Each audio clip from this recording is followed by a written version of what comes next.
क्या है ग्रहों की चाल, सनातन रीतियों और ज्योतिष शास्त्र के माध्यम से अंकों की इस रहस्यमयी दुनिया को देखेंगे,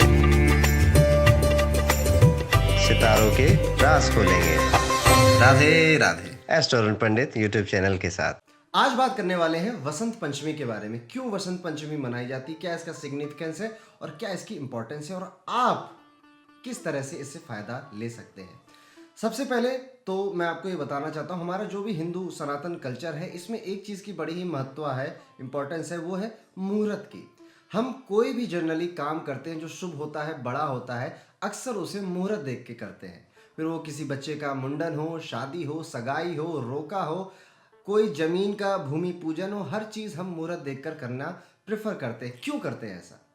इसका सीधा सा मतलब है, लॉजिकल दिमाग यही सोचता है कि मुहूर्त एक अच्छा समय है और इस समय पे किया गया काम विफल नहीं होगा और उस काम में सफलता प्राप्त होगी, उन्नति प्राप्त होगी और उस दिन अगर वो काम किया जाए तो किसी तरह की कोई अड़चन प्रॉब्लम नहीं आएगी आपके सामने। तो वसंत पंचमी आपके पूरे कैलेंडर में सबसे उत्तम मुहूर्त होता है। मतलब इससे बढ़िया मुहूर्त कोई और है ही नहीं आपके पूरे 12 महीनों में। तो अगर आपका कोई काम है जो बहुत टाइम से रुका हुआ है या फिर आपकी कोई प्लानिंग है जो बहुत टाइम से आप सोच रहे हैं कि करूँगा करूँगा लेकिन कभी कर नहीं पा रहे हैं, तो ये वो दिन है जब आप अपना वो रुका हुआ काम, वो रुका हुआ सपना शुरू कर सकते हैं। अपनी शादी कर सकते हैं, अपने किसी बड़े गोल के लिए आज से इनिशिएटिव ले सकते हैं और निश्चित तौर पे वसंत पंचमी के दिए किया गया काम आपका विफल नहीं होगा। इसके पीछे एक बहुत ही रोचक कथा जुड़ी हुई है और ये मैं जब आपको सुनाऊंगा तो आपको भी लगेगा कि हाँ, जब इतना बड़ा काम हो सकता है वसंत पंचमी के दिन, तो मेरा तो सपना, मेरा गोल तो बहुत छोटा है। वसंत पंचमी के कई अलग अलग नाम है। इसे वसंत पंचमी, बसंत पंचमी, मदन पंचमी, ज्ञान पंचमी, सरस्वती पूजा, कई अलग अलग नामों से जाना जाता है। इस दिन एक बहुत बड़ा काम हुआ था। दो कथाएं हैं, दोनों ही आपको सुनाऊंगा। सबसे पहले तो भगवान ब्रह्मा ने धरती बनाई थी। धरती बनाने के बाद मनुष्यों को सृजन किया, बट उन्होंने ये पाया कि मनुष्य मौन है, वो एक्सप्रेस नहीं कर पा रहे हैं अपने आप को, उनके अंदर वाणी की कमी है, भाषा की कमी है और अपना व्यवहार और अपने विचार कैसे दूसरों को बताएं, इस चीज़ की कमी है। इसलिए वो भगवान विष्णु के पास जाते हैं। भगवान विष्णु की सलाह से, उनके आशीर्वाद से वो अपने कमंडल से धरती पर माता सरस्वती का उद्गम करवाते हैं।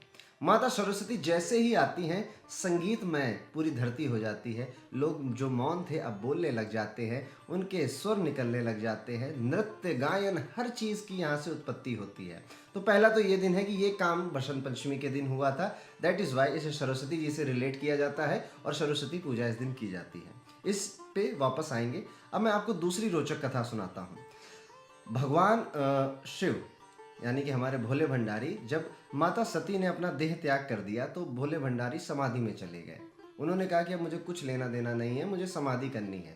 उसी समय एक ताड़कासुर नाम का राक्षस भी था और ताड़कासुर को यह वरदान प्राप्त था कि वो मरेगा तो सिर्फ भगवान शंकर के पुत्र के हाथों मरेगा, अदरवाइज उसे कोई नहीं मार सकता। उसने इतना चालाकी वाला वरदान लिया ही इसलिए था कि उसे पता था भगवान शंकर तो हमारे भोले भंडारी हैं, वैरागी हैं, योगी हैं, कभी विवाह करेंगे नहीं, तो पुत्र संतान तो होना दूर की बात है।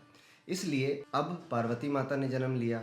पार्वती माता का भगवान श्री शंकर के साथ मिलन होना था, वो तय था, ये नीति थी। बट भगवान शंकर को ये चीज़ मनाए कौन? वो माता सती के ही देह त्याग से इतना शुद्ध हो चुके थे, इतना दुखी थे कि उस समाधि में ध्यान में बैठ गए थे और उनकी ध्यान की लीला को खत्म कर दे कोई, भंग कर दे कोई, किसी के बस की बात नहीं थी। लेकिन ताड़कासुर का भी प्रकोप बढ़ रहा था। तब देवताओं ने फिर पालनहार विष्णु जी के पास गए, उनसे पूछा। विष्णु जी ने फिर एक उपाय सुझाया कि ये काम सिर्फ एक ही व्यक्ति कर सकता है, वो थे कामदेव। तो वहाँ पे ये पूरी इतनी बड़ी जिम्मेदारी कामदेव जी के हाथों दी गई कि आप भगवान शंकर की ये समाधि, ये मेडिटेशन, ध्यान की मुद्रा को भंग कीजिए ताकि वो माता पार्वती से मिल सके, ताकि उनका पुत्र इस दुनिया में आए और ताड़कासुर का वध हो, ताकि मनुष्य जाति का भला हो जाए। ओके, कामदेव जी जब उन्हें ये बात पता चली कि उन्हें ये काम सौंपा गया है तो समझ गए अंदर ही अंदर कि ये काम मेरे जीवन का आखिरी काम होने वाला है। क्योंकि भगवान शंकर की पहला तो उनको मेडिटेशन, ध्यान की मुद्रा से कोई जगा ले, वही बड़ा काम है। ऊपर से उन्हें जगाने के बाद, उनका ध्यान भंग करने के बाद क्या मैं जीवित बचूंगा? कामदेव के मन में ये क्वेश्चन जरूर आया, बट उन्होंने कहा कि अगर मेरे चले जाने से, मेरी मौत से, मेरे निधन से अगर किसी पूरी सृष्टि का, पूरी संस्कृति का भला होता है तो क्यों नहीं, क्यों ये त्याग ना किया जाए। तो कामदेव जी ने तय किया कि वो ये काम करेंगे। बट अब कामदेव जी को ये श्योर करना था कि वो ये काम जब भी करें तब उन्हें सफलता प्राप्त हो, इसलिए उन्होंने बहुत सारे मुहूर्त उहूर्त सब कुछ देख दाख के जो दिन चुना, वो दिन कौन सा था? आप लोगों ने बिल्कुल सही गेस किया, वसंत पंचमी का दिन।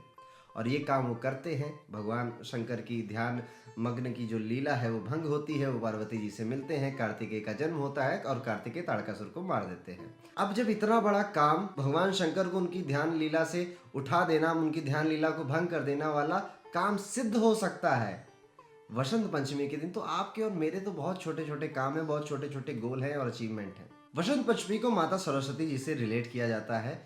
बड़ी अच्छी लाइन है, शुद्ध सत्व स्वरूपा चा शांत रूपा सरस्वती, यानी कि जो शुद्ध है, जो सत्य है और जो शांत है वो सरस्वती है। माता सरस्वती जी की आमतौर पे बहुत सारे मंदिर आप नहीं पाएंगे। माता सरस्वती के आमतौर पे बहुत सारे लोग पूजा नहीं करते हैं, और क्योंकि हम लोग जो मनुष्य हैं बाय डिफॉल्ट लक्ष्मी के पीछे भागते हैं। लेकिन यही बात ब्रह्म वैवर्त पुराण में लिखी हुई है कि जो सरस्वती की आराधना करेगा और सरस्वती को पाने की कोशिश करेगा, वो उसके पास as a by product Lakshmi ज़रूर आएंगी। सो ये बात बहुत कम लोग जानते हैं, और जो जानते हैं उसे मानते हैं, समझते हैं और जीवन में उतारते हैं। आप भी इस बात को समझिए। माता सरस्वती ज्ञान की देवी हैं, विद्या की देवी हैं और वाणी की देवी हैं। जो भी व्यक्ति माता सरस्वती की आराधना करता है, पूजा करता है, वो बहुत समय के बाद कम बोलने लग जाता है, बहुत कम बोलने लग जाता है, क्योंकि उसे अपने शब्दों का अहम पता चल जाता है और ये चीज़ उसके अंदर से आ जाती है, कोई उसे सिखाता नहीं है। उसके शब्द इतने अहमियत रखते हैं कि वो बहुत कम बोलता है। लेकिन ऐसा पाया गया है, देखा गया, मैंने खुद अनुभव किया है, माता सरस्वती की आराधना करने वाला व्यक्ति अगर किसी को कुछ बोल देता है, वो चीज़ सत्य हो जाती है। कहते हैं ना, वाणी की देवी है। आपके मेरे मुंह पे सरस्वती बैठ गई, ये बात सच हो जाती है। जो भी व्यक्ति, ये कहते हैं ना, आप लोगों ने अक्सर देखा होगा कि अरे बुरा मत बोलो, मुंह पे जुबान पे सरस्वती बैठ जाएगी। क्यों कहते हैं? क्योंकि जो माता सरस्वती का भक्त होता है, वो जो कह देता है वो चीज़ पूरी हो जाती है। ऐसा अक्सर हो देखा गया है। जो भक्त है वो इस बात को समझ रहे होंगे। माता सरस्वती विद्या की देवी है, इसलिए जो भी स्टूडेंट हैं, जो भी इस वीडियो को देख रहे हैं या जो पेरेंट्स इस वीडियो को देख रहे हैं, आपको माता सरस्वती की आराधना ज़रूर करनी चाहिए। और अगर अभी तक आप नहीं करते हैं तो वसंत पंचमी से अच्छा शुभ मुहूर्त कौन सा है आपका कोई भी काम करने का? तो जो भी पढ़ाई लिखाई के काम में जुड़े हुए हैं, उन्हें माता सरस्वती का आशीर्वाद ज़रूर लेना है। और उनके आशीर्वाद के बगैर आप बहुत ज़्यादा अपार सफलता कैसे प्राप्त करेंगे?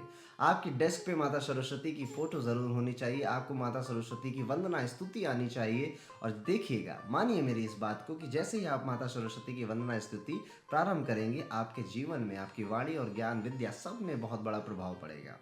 तो ये था वसंत पंचमी का पूरा महत्व, क्यों करते हैं। अब वसंत पंचमी कैसे मनाते हैं, कब मनानी चाहिए, तो अलग अलग स्टेट में और अलग अलग कंट्रीज़ में इसका अलग अलग समय है। वो आप किसी विद्वान जन से जान सकते हैं। मैं भी कुछ समय अपने कैप्शन में, डिस्क्रिप्शन में ज़रूर लिखूंगा, आप उनको भी देख सकते हैं इस साल के वसंत पंचमी के मुहूर्त को देखने के लिए।